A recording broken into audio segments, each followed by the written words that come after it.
Hello les accros de One Piece, c'est Silver et Copper. Bienvenue sur Raftali, la chaîne dédiée à tout l'univers de One Piece. Quelles que soient vos croyances en ce monde, votre projet ou votre rêve, il est indéniable que vous ferez tout pour y arriver. Et bien dans le monde de One Piece, ça se passe de la même façon. Et s'il y a bien un homme qui ne recule devant rien pour honorer ses promesses et ne jamais s'éloigner de son but, c'est bien Kuma. Car même si on ne connaît pas ses véritables intentions, il est certain qu'il ne sacrifiera jamais son corps et son âme pour rien. Et pour mettre à l'honneur ce personnage, quoi de mieux qu'en 10 choses à savoir? Et croyez-nous, il y a énormément de choses à dire sur le sujet. Mais avant de commencer, n'oubliez pas que le jeu concours bat son plein. Pour y participer, il suffit de passer par le réseau social de votre choix et de nous envoyer un petit message. Pour ceux qui l'ont déjà fait, on répondra dans la semaine. Et ne vous inquiétez pas, comme il y a pas mal de participation, on prend un peu de temps pour répondre. Mais toutes les voix seront comptabilisées. Alors toi aussi, jeune pirate sans drapeau, rejoins-nous dans cette folle aventure. C'est aussi simple qu'un abonnement pour toi, et pour nous, ça nous aide énormément. D'ailleurs, nous sommes presque aux 50K Nakama. Il y aura forcément de nouvelles surprises. Mais vous êtes ici pour la vidéo sur Kuma. Allez, c'est parti! Son histoire. Bartholomew Kuma est un personnage énigmatique. Vous en conviendrez, on ne sait presque rien de son passé. L'info la plus ancienne, c'est qu'il était le roi d'une région de South Blue, le royaume de Sorbet. Mais pour une raison inconnue, il a cessé de l'être et a laissé sa place à d'autres. Son actuelle dirigeante se nomme Koné, et c'est la reine douairière, c'est-à-dire qu'elle règne en lieu et place de son mari qui n'est plus là. Juste après avoir quitté son royaume, Kuma décide d'intégrer un groupe particulier de ce monde, les révolutionnaires. Mais à l'époque, ce ne sont que les prémices de cette organisation qui sont présentes, et leurs rangs ne sont pas aussi fournis qu'aujourd'hui. Kuma sera très proche du dragon et sera présent lors des événements de gré terminal. Suite au sauvetage du sabot, il fera même partie de ses maîtres. Mais là encore, changement radical. Le bon et gentil Kuma devient pirate et sème la terreur sur les mers. On dit de lui qu'il a repoussé les limites de la cruauté humaine, que sa brutalité était au-delà de toute mesure. C'est de là que lui vient son titre, le tyran. Face à cette menace, le gouvernement n'a pas d'autre choix. Il fait de lui un Shichibukai. Mais très vite, il a un nouveau retournement. Plus surprenant que les deux autres, il accepte de devenir le joujou du gouvernement et de laisser Vegapunk le transformer petit à petit en cyborg, sans libre arbitre. Il devient le PX-0. Plus tard, on le verra lors d'une réunion des Shichibukai, celle qui se tient juste après la chute de Crocodile. Et il ne décroche pas un seul mot, en bon robot. Il faudra attendre au Trailer Bark pour ça, où il tente d'attraper Luffy, mais c'est sans compter sur Zoro, qui arrive à le toucher, dévoilant par là même sa nature de cyborg.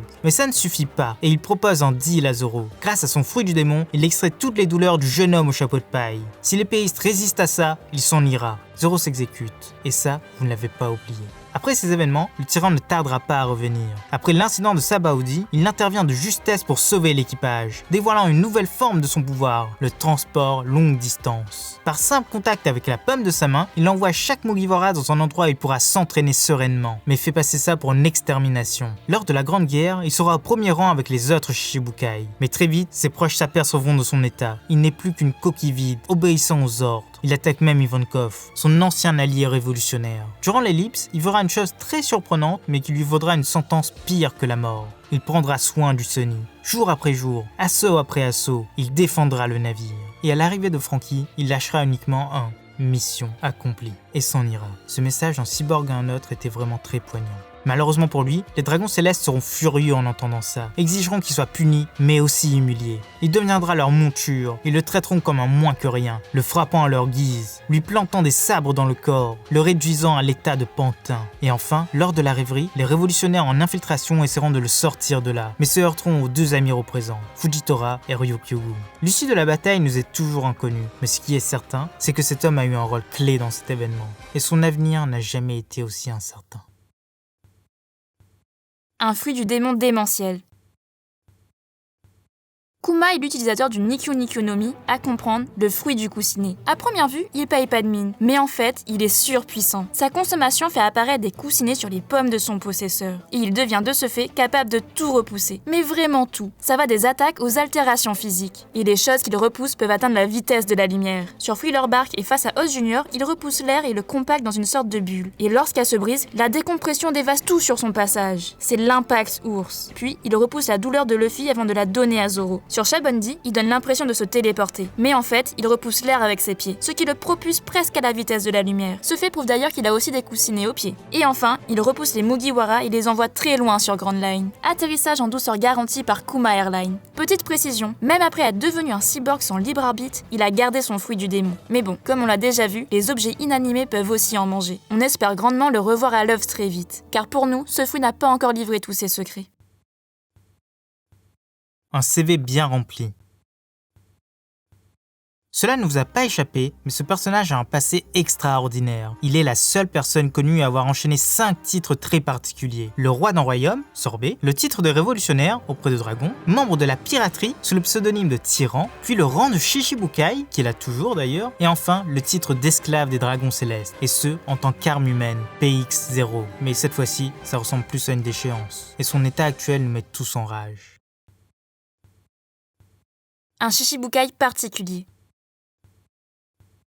La plupart des Shichibukai ont un passif connu avec un empereur, une bataille perdue ou un lien de respect mutuel, sauf 2 d'entre eux, Boa Hancock et Kuma. À part la guerre au sommet, on n'a aucune raison de penser qu'il ait eu l'occasion d'approcher un autre empereur. Mais il a fait tout aussi bien. En tant que révolutionnaire, il a approché leur chef, Dragon, l'homme le plus dangereux du monde. Ça vaut bien un Yonko, non? Un pirate historique. Oda nous a caché une très grosse référence avec ce personnage. Il est directement inspiré du pirate de notre monde, Bartholomew Roberts, le baronnet noir. Ce grand pirate était célèbre pour avoir été l'un des derniers de l'âge d'or de la piraterie. Dans toute sa carrière, il avait capturé plus de 400 navires à lui tout seul, et était connu pour sa grande cruauté. Sa mort signera indirectement la fin de cette grande ère pour les Forbans. Dans One Piece, c'est un peu la même chose. Lors de la Grande Guerre, Kuma est considéré comme un être déjà mort. Et c'est une sorte de révolution dans ce monde, l'avènement de l'ère des pacifistas, couplé à la mort de Barbe Blanche, c'est la fin de l'âge d'or de la piraterie, celle qui avait été lancée par Roger. Une marque à part entière.